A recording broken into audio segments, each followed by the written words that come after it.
Welcome back, everybody. Thank you for bearing with us while we ran off to take our quick break. Um, our heroes tonight have been traveling through Eric's Psychoscape, where they found a weird gothic Farside City palace, a spooky man with a lantern who seemed to single Alara out for some fell purpose. Alara has been seeing strange visions and hearing voices in her head while she has been here, which is probably innocent. There's probably nothing horrible going on with that. And we learned a whole bunch about Chimera and Flynn's backstories, and had them relive some tough moments from their previous lives. We rejoin our heroes on the planet of Arcanth. That's what it's called, right, Andy? Arcanthia. Arcanthia. Arcanthia. Um, where Aelin is having a peaceful afternoon next to a bubbling brook in the woods. How old is Aelin and what is going on, Andy? Oh, Aelin is probably about 5 years old around this point in time, and she is talking to herself as she plays with a toy boat in the water. It's on a string, and she's kind of like traversing the waves and almost as though she's arguing with herself as to what's happening. Her three selves are all coming up with scenarios as to what's actually going on board the ship, and of course, Braun is capsizing the boat because it struck a rock and it's sinking, and Brains is trying to repair the ship and make sure that it doesn't sink, and Aelin herself is mediating between the two and trying to keep everything on the ship from falling apart as she's telling her side of the story and trying to wrangle the three voices, the other two voices, I should say. Excellent. Is anybody else there with her? Nope, she is alone at this point. She has snuck away from home, as she is wont to do at this age. It's not that far away, really. So she feels relatively safe coming out here by herself. Excellent. And as she's having this conversation with herself, the sky is darkened by a large shadow. And looking up, Aelin, you see that there is a massive ship that has come into atmosphere above where you are heading in the direction of your village. It's sort of this long scarlet and onyx um, war vessel. It looks like. Aelin, I don't know if 5-year-old you would know if this was a Starcon ship or not. What do you think? Mm, nope, because nothing like this has ever happened on the planet probably before. Um, she knows of ships that travel in space, or at least that head up into the air and then disappear. But she has never seen anything quite like this. So she reaches for the ship, her fingers kind of just barely brushing it and pushing it a little bit further into the river. And then she gives the line a tug, and it snaps in half as the boat is whisked away as a downburst of wind comes from the ship. Excellent. And you do see there are a large number of smaller ships that are exploding out of the side of this ship, heading off and raining laser fire down across the area. You do see a word written on the side of this ship. Um, the name of this vessel appears to be the Scar, written in a jagged, sort of scrawling hand. She is going to pick her way up and start racing back to her home, letting her she can't reach the boat, so she just lets it float away. Excellent. As you're running home, go ahead and give me an acrobatics check. Acrobatics 21. 21. With a 21, as you are Clearing through the woods, you do start to notice that a combination of soldiers are landing in these pods across town. You see a number of people in sort of blue power armor emerging from the vessels with laser rifles heading down to clear out buildings, but they're joined by soldiers dressed in yellow and orange that seem to be more scrabbled together armor. They have large gauntlets on their hands that sort of whir with energy, and they are also wielding large blaster rifles and things like that. They look a lot more rough and tumble than the soldiers that are disembarking, and all of them are heading out to cause trouble. Hmm. Eventually, you make it back to your house, where you see your mom and dad are running out, sort of frantically looking for you specifically. What do they look like? And what are their names? So the mother is Arana. The father is Daxon. They appear to be they're taller versions of Aelin to some degree. Each of them only has one extra tail. Um, Aelin's mom, her tails have tips of blue and red, and her father has green and yellow. Excellent. And your father runs up, takes you up in his arms, and he says, "We have to make it to the starport. This is, baby, we're being attacked. What's going on, Daddy? It's the Imperium. They've come to take our planet." Can't we share? They don't want to share. Well, why not? You've always told us that sharing is what we should do. These are bullies, Aelin, and they do not share. Well, You told you told us to stand up to bullies, Daddy. And he sort of looks at you with a very serious look in his face. He says, "Yes, that's true, but sometimes it's smarter to run. These bullies are not the kind of people that we could stand up to right now." Aylin's voice shifts a register. We don't want to run. We want to stay. Yeah. Why should we leave? Because I need you to survive. They will kill us if we don't.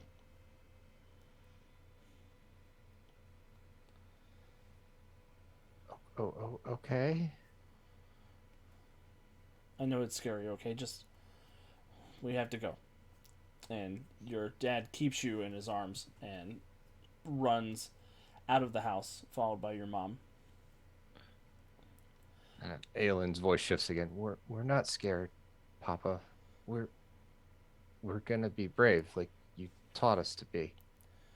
I know you're not scared. And it's good to not be scared, but we have to be smart. We're good. We're good at being smart too. I know. That's why you'll always be okay. The three of you can take care of each other. That is our way.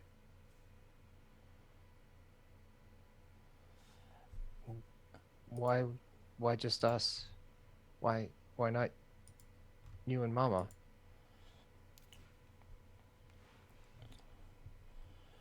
You are coming with us. You are.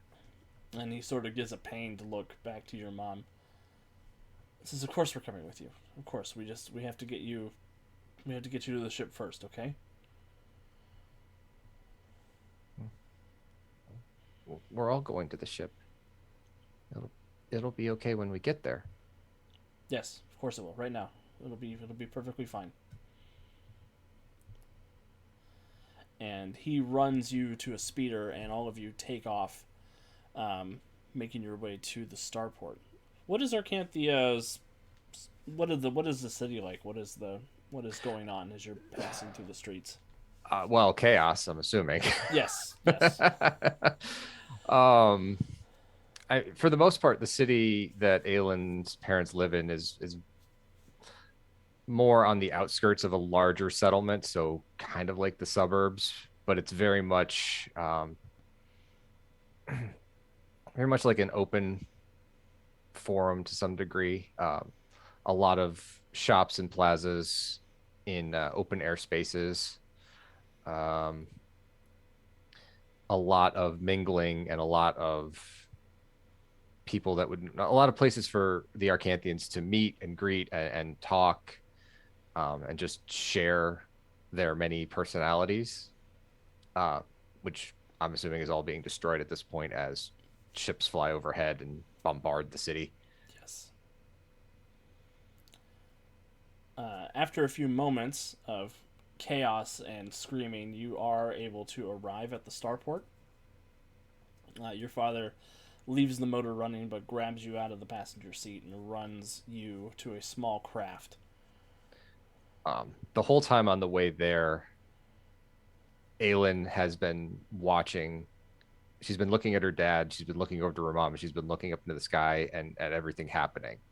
Um, and as she looks at between her parents, she shifts, like her facial features sort of shift as she like cocks her head and stuff of that nature. She's like looking at her dad as Aelin, looking at her mom as Brains, and looking at the destruction as Brawn.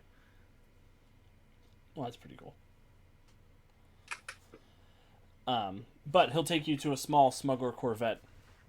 And he sets you down. He says, "Do you remember how I taught you to start the ship for takeoff? Mm-hmm. All right, go in there and get everything started. Okay, I'm gonna be right behind you. Okay. We got to decouple everything out here." Oh, okay. I feel like this next scene should be narrated by Morgan Freeman. um, Aelin will hop up onto the ship, onto the boarding ramp, um, get to the top, turn around and look back towards her parents for a brief second, um, and then kind of run up towards the bridge.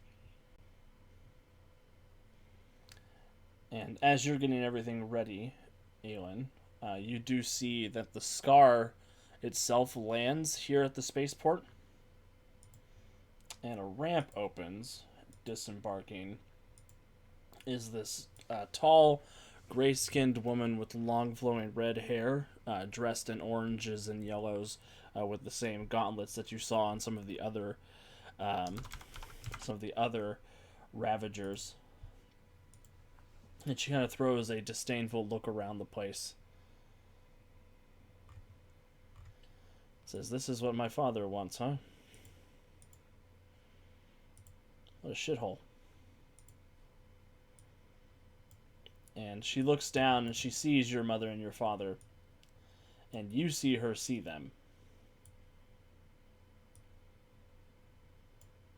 And Aelin's going to run from the bridge, run down to the boarding ramp to try to warn her parents.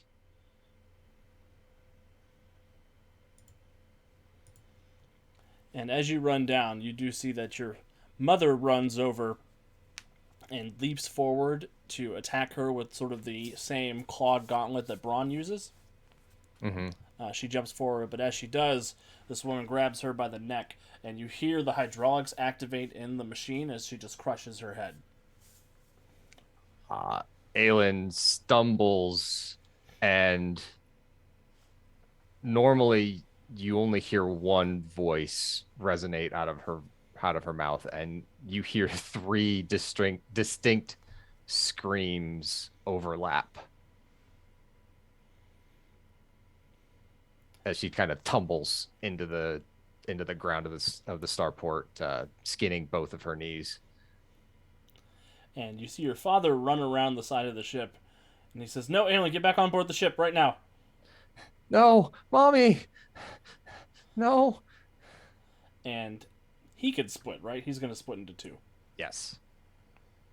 And as he splits into two, You see that one version of him lifts his arm and pulls up this sort of holographic gauntlet that he begins pushing buttons on, and the loading ramp of the ship sort of scoops you up and dumps you back inside, and the ship begins to take off on its own. She is pounding on the door to the boarding ramp, looking out the very small porthole and screaming, "Daddy!" And you see that this tall woman, makes very short work of him before the ship takes off and flies away. Uh, Aelin collapses to the ground, and she's got both of her arms wrapped around her shoulder, and she is rocking back and forth as tears are streaming down her face. And before she knows it, there are two more sets of arms wrapped around her, like all in just one gigantic misery hug. The misery hug. And she sniffs. All three of them do. And they look at each other. And for a brief second, there's a bit of a like shared there's a shared moment between them. They all nod, and they head to the bridge, and they start working, trying to figure something out, somewhere to go. But in that time, they end up arguing amongst themselves, and it suddenly devolves into this chaotic shoving match, until the three merge back into one, and just kind of sit there again, just floating in space at this point and bawling. And as you're having this sort of grand melee and coming together, you can hear your father's voice, and you think you see this weird shade of him standing at the doorway of the cockpit. And he says, "Really, I died for this disunity, for this disappointment?" Daddy? This is what I gave my life for. For you to be a broken and defective Arcanthian.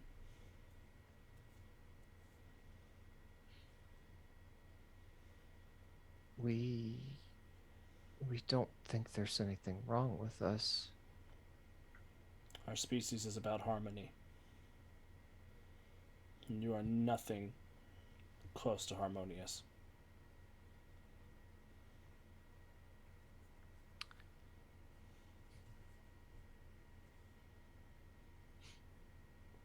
Can I make a will save? Yes.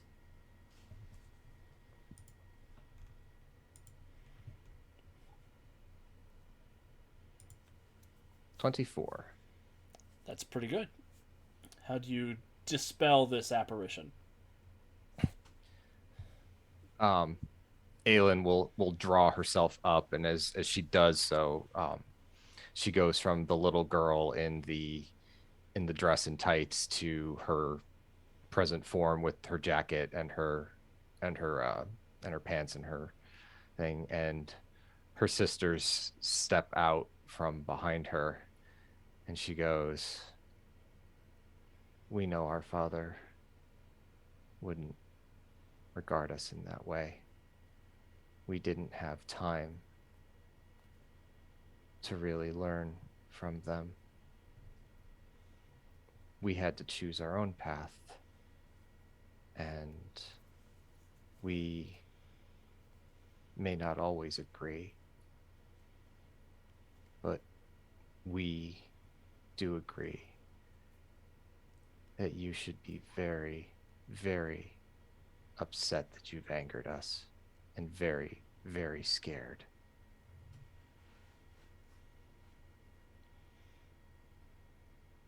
As you say that, the form of your father dissipates, and you see out in the void of space from the spacecraft that you're in an escape pod.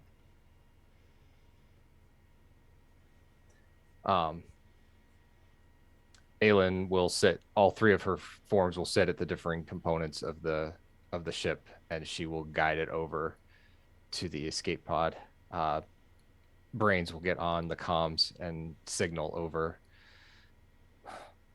Hello? Finn, you hear Aylin's voice crackle over the comms in your escape pod. And as always, number one to the rescue. Captain, we are glad you're okay. It's a bit strong word for right now, but We can commiserate. We shall bring you aboard. that would be most appreciative. We'll be right there. We're glad we found you, not just here. Same.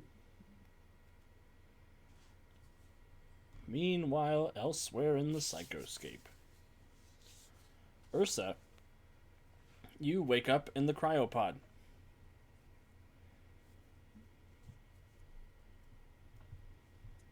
There's the deep, unsettling cold washing over your body, the sort of claustrophobic pressing of the air down on your face as you have that small viewport to look out.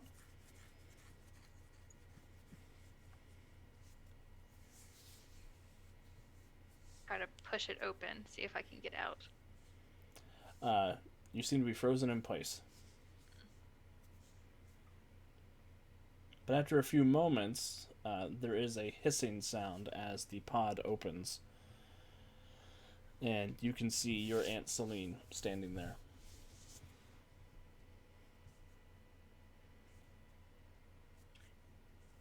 Hello, Aunt Celine. Hello, my dear niece. It was a bold plan that you and your sister came up with this time.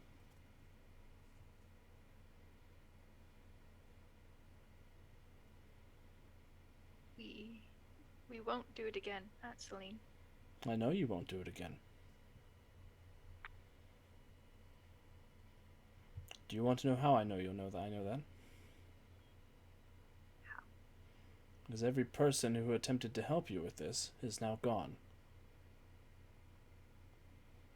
Except for one. Come take a walk with me. Okay. Is Alara still in her pod? She is. And Celine extends the crook of her elbow for you to lock elbows with her. Ursa will shyly take it. And she puts her hand over your arm and her arm. Says, do you understand the nature of this relationship, Ursa? Yes, ma'am. Explain it to me. Like I was you. We exist to help you rule. Make sure that nothing happens to, remove you from the throne. You exist to keep Farside safe from its enemies. I suppose that is one way to put it. And I, as the Queen of Farside, exist to do the very same thing. Despite your sister's delusions of grandeur, there's no reason for us to be enemies.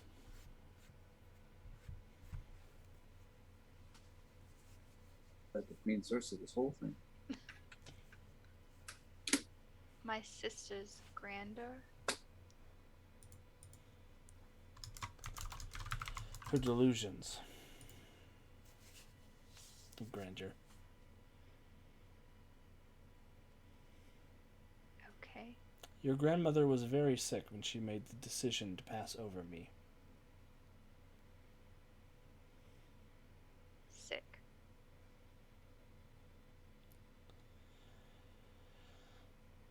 I don't recall that being the reason.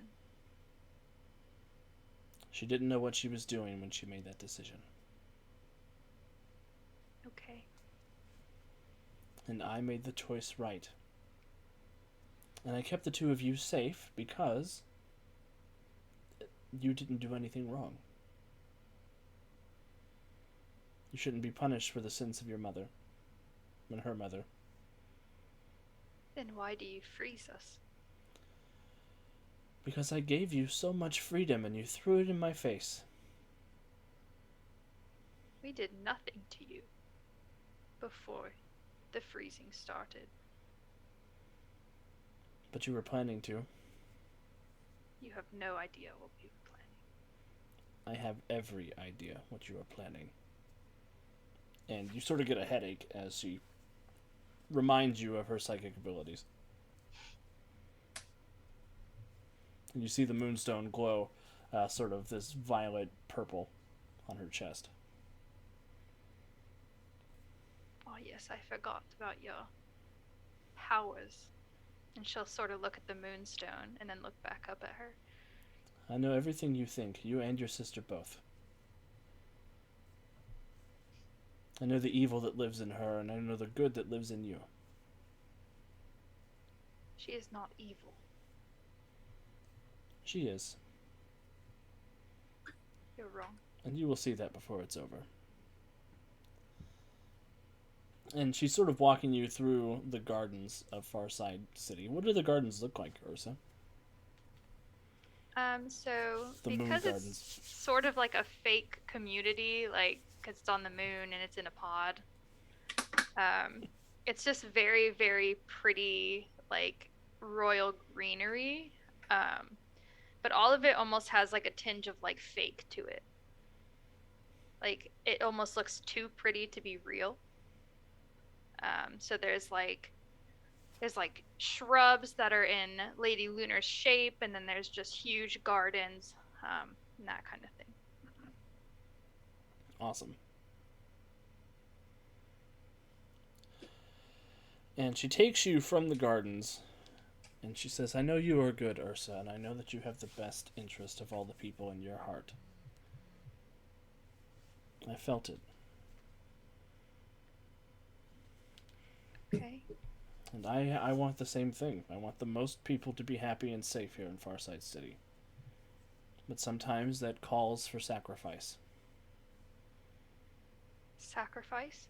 And sometimes it calls for punishing those who are wicked.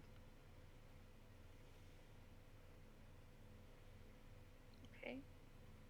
I'm going to show you something. I need you to understand that this is the consequences of your sister's actions. Do you mean both of our actions? We both planned the escape. Ursa, you are not strong enough to be culpable in this. You are merely an accomplice to your sister's wickedness.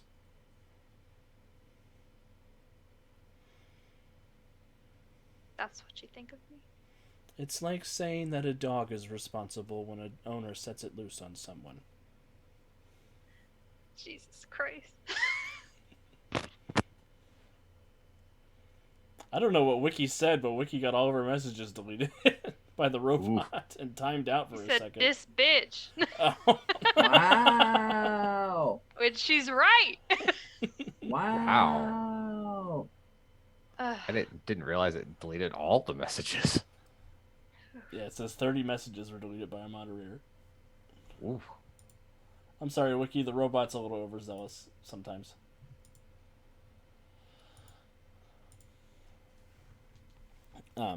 But there are consequences to working with people who are trying to take advantage of you, Ursa, and I need you to understand that. My sister's the one trying to take advantage of me. Of course she is. All she wants is to be queen. I can feel that in her mind. Doesn't that remind you of someone? I did what I had to do, out of an interest of goodness for this city. She was selected to be queen. You stole it from her. She has every right to be angry. She's not just angry, she's vindictive and petty and cruel, and you'll see that before the end. And she leads you down into the dungeons, Ursa. And as you're heading down, you see, you pass by a number of people who are currently in the process of being liquidated by crater apes. You see that they're sort of ripping the limbs off of different bodies, and they're throwing them into carts, and they're taking them to be melted down. And you see at the far end of this dungeon, there is a room that has a display window, and Lady Celine looks at you and says, "Please go forward and have a look at the consequences."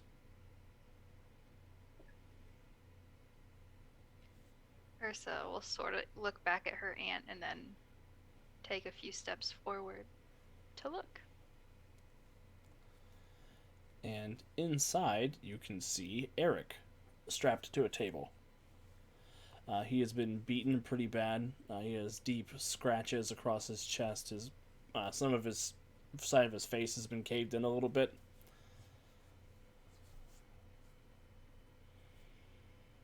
Eric. Aunt Celine, please let him go. I fully intend to let him go. You do? Well, yes, his suffering will be put to an end very soon. You're going to kill him. Of course I'm going to kill him. No, please don't kill him. He was just following our orders. He was. And he is going to suffer the consequences of working for your sister. And him suffering is going to be suffering enough for you to understand what following your sister leads to. Please. And the next time you think about betraying me, you'll see what happens to people who cross me. Aunt Celine, I'm begging you. His death is your only warning.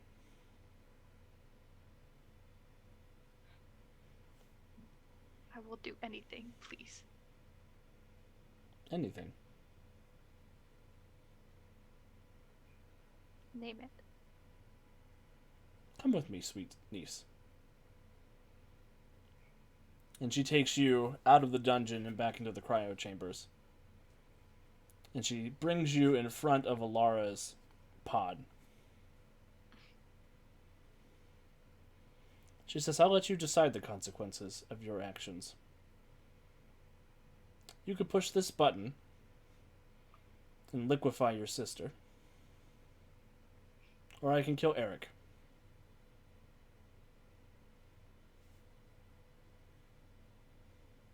The choice is completely yours." You want me to make that decision? I want you to prove to me that you're capable of making a decision.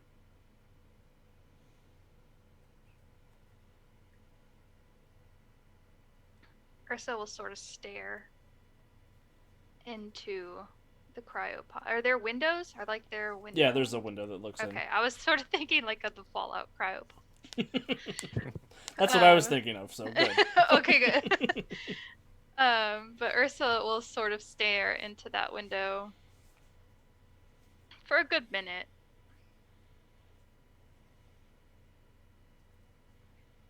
I can't kill her. You're a monster to expect me to choose. It is a weird way to say thank you for showing me mercy, Aunt Celine. I will never thank you.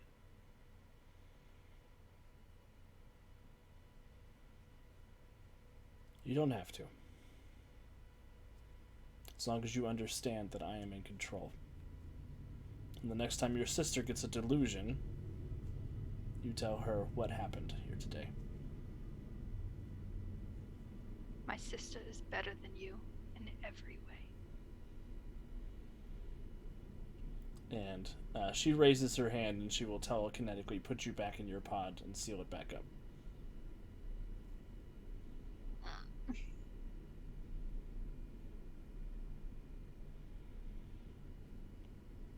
That sucked.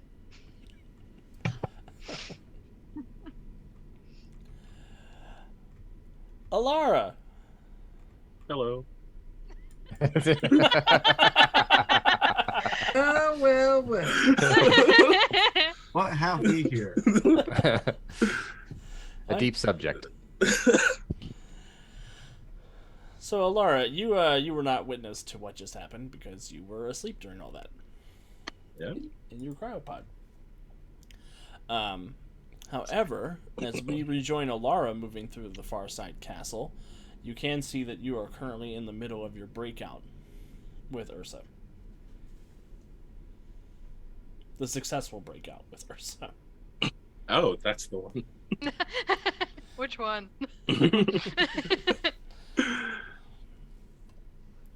So, in that moment, Alara is just focused on. I mean, focus is probably the wrong word because she's looking for a way to escape, but her mind is frantic and panicked, and she is just trying to find some sort of vehicle, maybe, or some sort of gap that she can make her way out of. I assume the castle's on high alert, so there's a lot of stopping to check every corner and peek through every door. Yes. And the people who are helping you escape have informed you that there is a way through the lower levels of the dungeon. So, pulling Ursa along, that's where she'll head down to.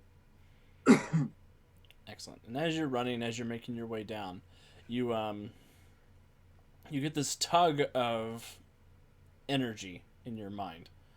This sort of pleading voice that you recognize as Eric's, saying, "I've been trying to reach you for years." Is that really you? Eric, I thought you would. Ursa said that Selena had killed you. No, I've been trapped. What do you mean? Where? In the dungeons. She's got me down here. She's keeping me as a card to play against Ursa someday.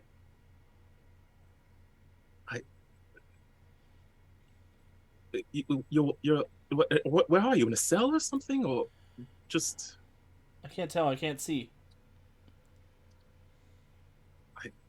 And she's like, There's someone else in here with me. who? I don't know. I think he's a Chilaxan. Eric, I don't know. We're on our way out right now. There was Lady Luna and we fought her and the stone and it shattered and everything's just, I don't know what to do. We need to get out of here. You have to come down here and help me, please. Eric, I can't. I have to get us out of here. Agros says you have to. What? That's his name, the guy down here with me. No, this isn't how this happened. And that same sort of large spectral brain that flashed through your mind says you know better than this. You're a gifted psychic. No, he wasn't here. I didn't meet him yet, so... And Alara is going to check her pockets and see if there is a familiar shape in there. There is a rectangular shape in there. This is after. So this isn't real. This isn't the memory, this is something else. And what is this, and who are you? Who I am is not important. But I'm the one who can help you destroy Lady Lunar. Why would you help me? What are you getting out of this? I get to take Lady Lunar off the board. And have a in, so to speak, with the new Lady Lunar. So that's what you want? Fine. How do I get down there? Same way you got down there in real life. And the Augurus that's down there, is that the real one? Yes. The one that I brought with me? It is the real Eric and the real Augurus. And then she'll turn to look at the Ursa's hand that she's been holding. And is this the real Ursa? No. She will let go of the hand and start heading down to the dungeons. The not real Ursa will follow you. Okay. Can't stop her. I'm not going to try to. Should probably try to. As you're making your way down through the dungeons, you are getting flashes of this memory of you and Ursa escaping and getting the recollection of what happened with Eric. Do you want to say what that is? For the record. Oh, gosh. For the record, what it is that much of the message that she received would have been largely the same about Eric being captured, her surprise that he's alive, but she would have made the choice to leave him behind and say nothing to Ursa, knowing that if Ursa knew, she would want to go rescue him.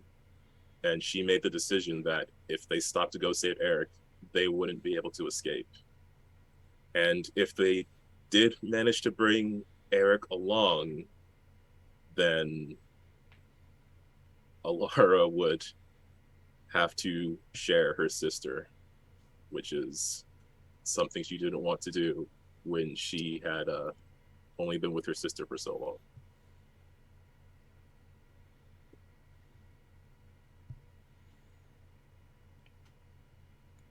Well, that's shitty of you. Well,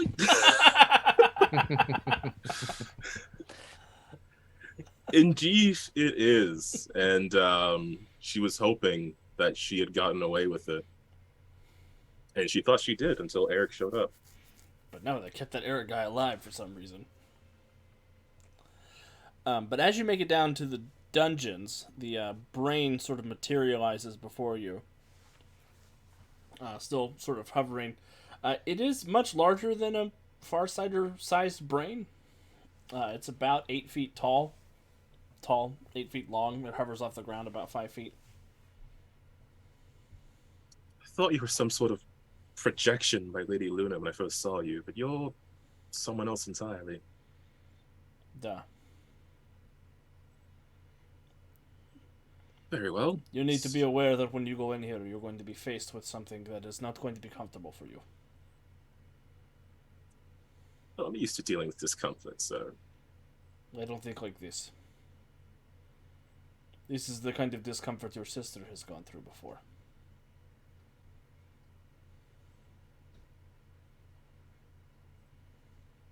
Wait, did Ursa tell Alara about... No. Okay. I don't think so. Just making sure. Sure didn't. Then she's going to say, I'm not sure what discomfort you mean, but I've already been through what was probably the worst day of my life, so... The worst day of your life so far. Humor, of You don't course. love that. Oh, And, Not sure I enjoy your sense of humor, new friend. well, it's not meant to make you laugh. It's more made for me to laugh. But good luck. Wow. And it sort of gets hazy and dissipates. And in the dungeon cell before you, you can see the hooded figure with the lantern from outside. And strapped on 2 tables on either side of it, you see Eric on one side, sort of struggling against his bonds, and you see Augurus on the other side. Oh no. You again. What is this? Why do you have them strapped down there? Let them go. This is your chance to prove that you are what you say you are. That you are not a selfish creature.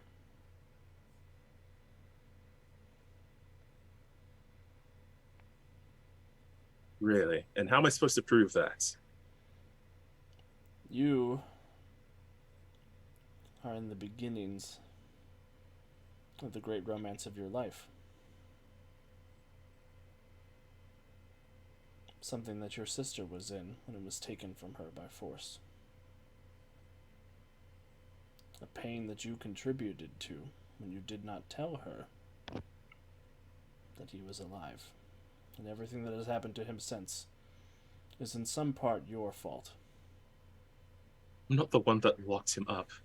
And if I told Ursa about it, it would just hurt her even worse. To know he was down there suffering all that time.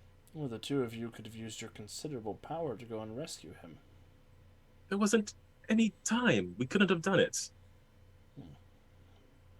You and I both know that you don't believe that. There is no pretense here. She will storm forward towards this figure. And what gives you the right to say so? And to stand there and judge me for what I had to do? Judgment is my job. Is what I've been added to the cosmos to do.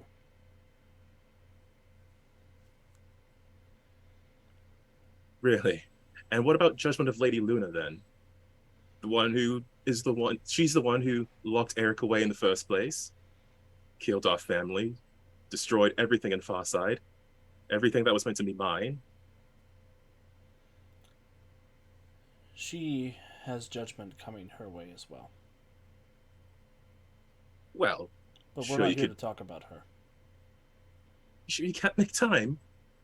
Hop down there. I'll get what I'm here for and go. You have a decision to make. I can restore Eric to what he was. Remove his pain and suffering. Make it seem as though nothing has ever happened to him. But I can only do so at the cost of Agras's sanity. No. So that's what this is. I have to choose one of them. Indeed. Ursa's love or mine.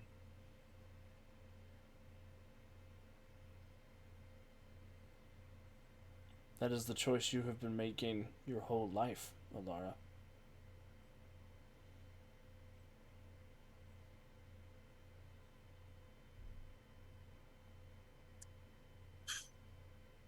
Alara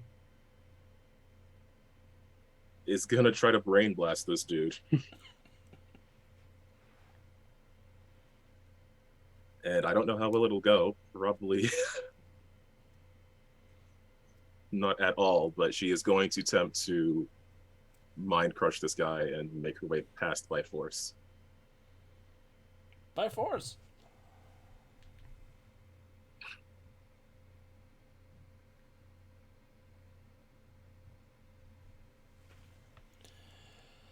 Nothing happens when you try to crush his brain.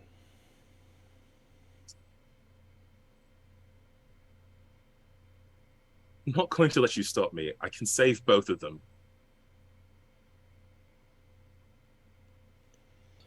You may not.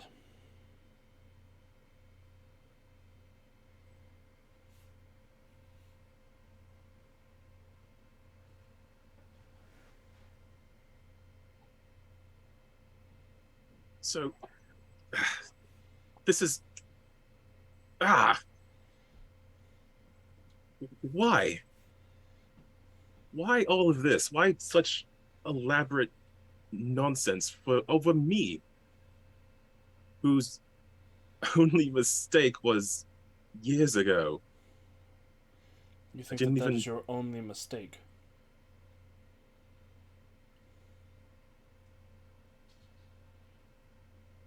What else is there? There are many mistakes waiting for you, Alara.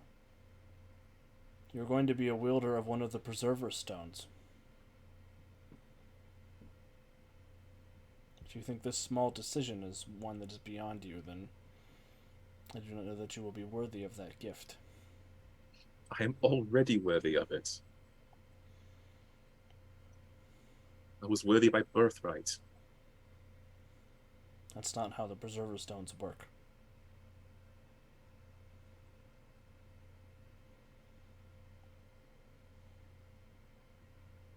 Can I talk to them at least? You may talk to Ogris. Eric is still too fractured to have much of a conversation with. Then she will move past the figure up to, I assume, the glass wall of this prison and try to call out, August, can you hear me? He kind of looks up at you a little groggy and confused. Yeah, I can hear you. Are you okay? I mean, other than the table and everything. I'm a little disoriented. Something in the castle grabbed me when I went through my door.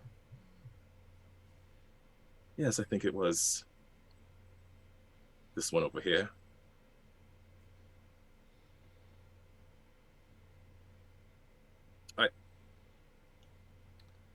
What's going on? Can you get me out of this? I'm working on it. I just need to talk to you. Make sure you're as okay as you can be. I mean, my wrists are a little chafed, but other than that, I'm okay. You'll bounce back from that. You're rather tough, as you proved on our first date. I mean, you got through a beating from Zoth pretty well, considering. I mean, I went to the hospital for a little bit, but that was okay. It was a good time. Tried to give you a compliment, but It's still the best first date I've ever been on. that can't be true. You'd be surprised. A charmer like you. I don't really ask a lot of folks out. I wait for special people to come around. Come on, you've got your charms of your own. You're special on your own. You've got your earth food that's too hot on one side and too cold on the other side, and those shapes that you make. Yeah, I don't know. You inspired me to get out of my shell a little bit. I still have the pendant that you gave me. Yes, just hold on to that. And, that staying out of your shell bit.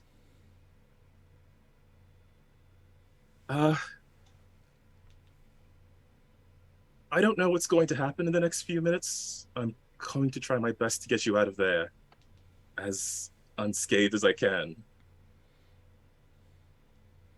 What are you talking about? There's a lot going on here. Things I can't explain. Things I'm not sure how to explain. But there may be consequences for both of us before we leave. Well, I know you, and I know you'll make the right choice. You always make the right choice. On that shape you gave me, there's this one thing on it that just stuck with me, and I want to make sure you remember it. That one Earth song, and there's that one part where they say, "By the moon and the stars in the sky, I'll be there." I just want you to remember that whatever happens after this, I'll be there, okay? Yeah, of course. Okay. Same. And he sort of badly sings that to you. You have a terrible voice. We'll have to work on that. And with one last smile towards Auguris with her palm on the glass, she will turn towards the figure and say, I owe my sister this.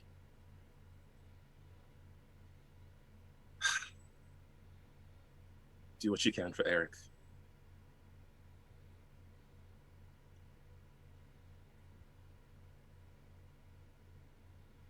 And the hooded figure sort of raises its lantern. It says, that was an unexpected response, Lady Lunar. I want you to remember, once this is all over and we're out of here and the stone is repaired and it's back in my hand, I will find you. And whatever happens to Auguris, I will visit upon you 10,000-fold for as long as you are alive. And I sincerely hope you are immortal.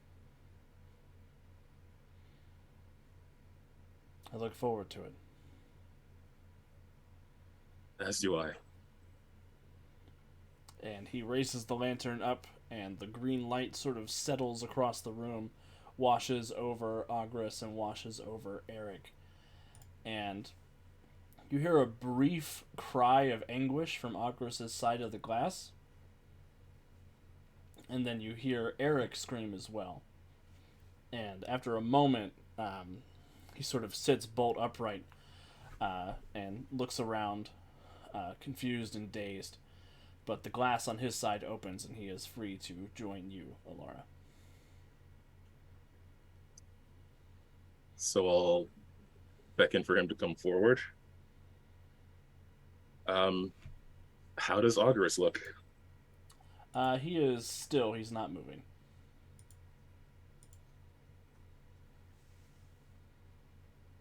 Is the figure still there? The figure is still there. So is there anything left of him? There is as much left of him as was what was left of Eric. So he can be fixed then. Sure.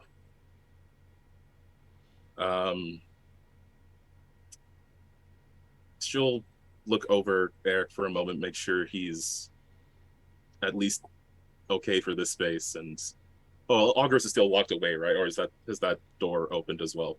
He is still locked away. Can you release him now? I cannot.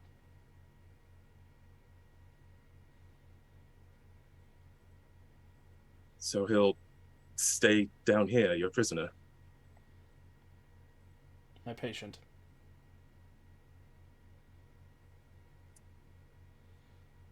Until such a time as Lady Lunar is defeated.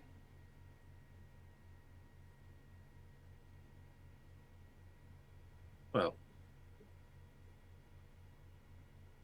after her, I will be coming back for you, but I'll be sure to fix Auguris before then. As you wish. Just so he can see and know what I have to do to you.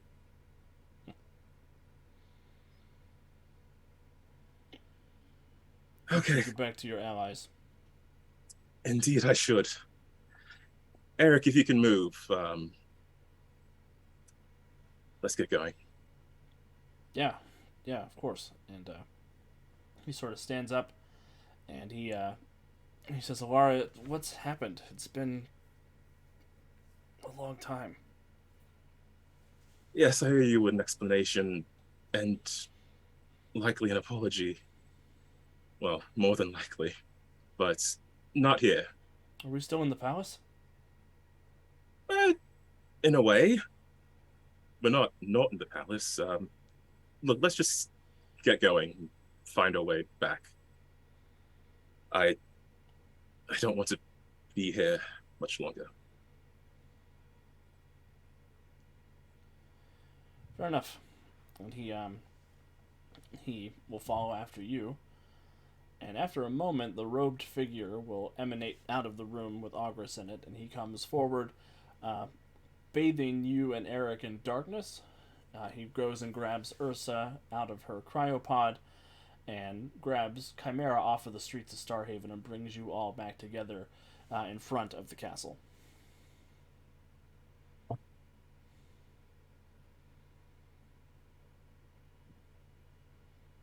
And Ursa runs over and Eric runs over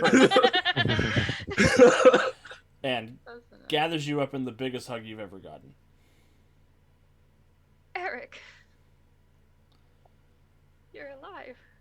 You're, I don't know, you're here. Yeah, I am. I don't remember much about what happened, but we must have escaped. We have a lot to tell you. Is Alara here? Alara? Yes. Oh, thank God. She'll run over and give Alara a hug as well. Alara will return the hug very tightly. Are we all here? Ogris, where's Ogris? He's not. Ogris won't be joining us on the trip back. Alara? There was that damned figure in the robe with the lantern. They told me to make a choice, and I couldn't have saved both, and I wanted to. But we had to get Eric out of here. I mean, he's been like this for much longer. And it's because of me. So I had to trade Ogris for him. Ursa has this sort of shell-shocked look on her face. And then she'll just start crying and give you a hug. Really very tight hug. I'm so sorry.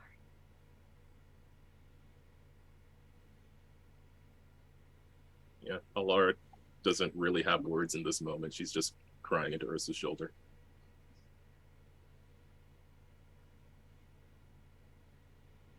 And the road figure raises the lantern again. And you see behind you, back the direction you came, it looks like the shattered nightmare scape has become a bustling, fully fledged city of psionic energy. There's synapses flying around. It looks like the brain is much more active and alive. And as he raises the lantern, he says, "You must leave before Lady Lunar finds out." How do we get Ogris back? There must be a way. You have done all that you can for now. Well, then what do we do in the future? Bring the Moonstone back here. To you. To this space. I might not be the entity you meet here. And that will fix him. That will give you the tools that you need to fix him. We'll get him back, Alara. We're gonna get him back. We are. And she will make sure to give a very pointed look to that figure before they leave.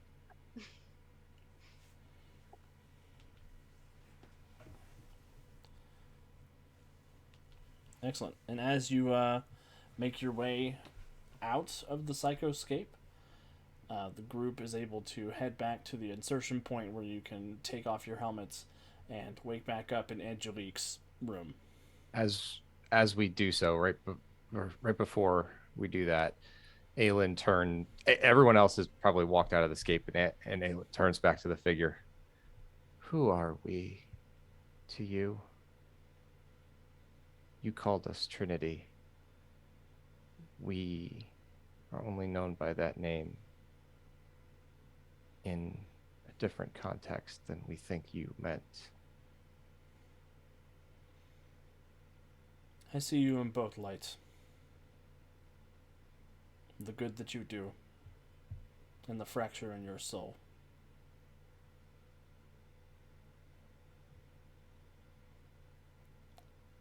If you would like to seek unity, I can point you in the right direction.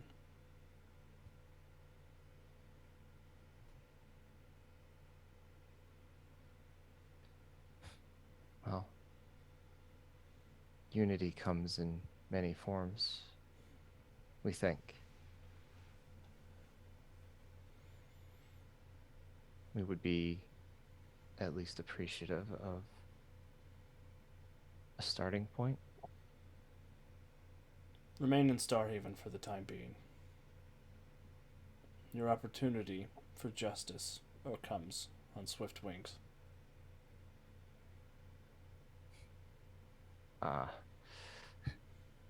Aelin suddenly slams both her fists together, our fist into palm. Good. We've been waiting a long time. So has she. Well, we know what to do with her. And the Spectre nods and ushers you on your way.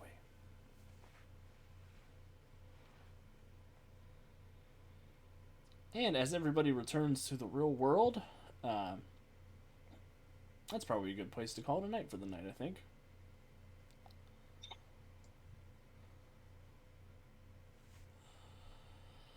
Oh, man. I'm waiting for Wiki to come to my house. Uh-oh, she missed it. No. She's been suspiciously quiet. She was helping somebody with something and she missed it all. Missed Calvin's whole thing because I was literally crying. Sorry. Actual tears. Like there were tears streaming down my face. I was crying. You didn't miss anything, Wiki. Everything's fine. Everyone's fine. Lighter tone. Lighter tone. This episode man. proves that lighter tone thing was just bullshit. Because this is like the darkest episode I think we've ever had. Yeah. Well, you know. I feel like even Netherwar was lighter than this episode. Oh my god. But you know what? We all had fun. I had a good time. Yeah. And we have the opportunity to make all of this right, because that is the immutable nature of RPG storytelling. But as for news around the network, tomorrow night we are debuting our new show that Calvin is a part of, Gemstars, which I'm sure will have a lighter tone.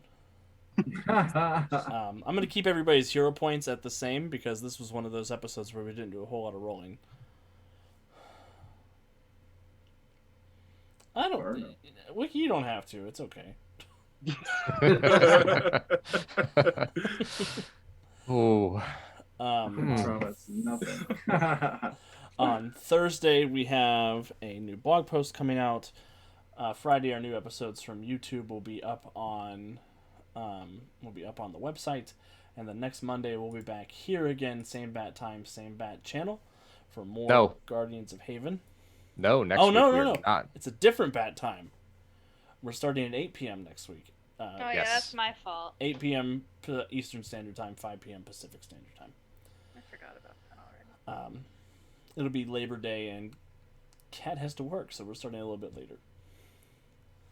But that's okay. I wouldn't want to miss a week after that, because we need to go find somebody to punch in the face. Oh, yes. Yeah. Yeah. Yeah. Gruk is gonna be so sad. Oh god, I didn't even want to think about Gruk. Like, I'm glad we have a week before we actually get out. Yeah. Yeah, I didn't want to end with that, because that would be too much for me.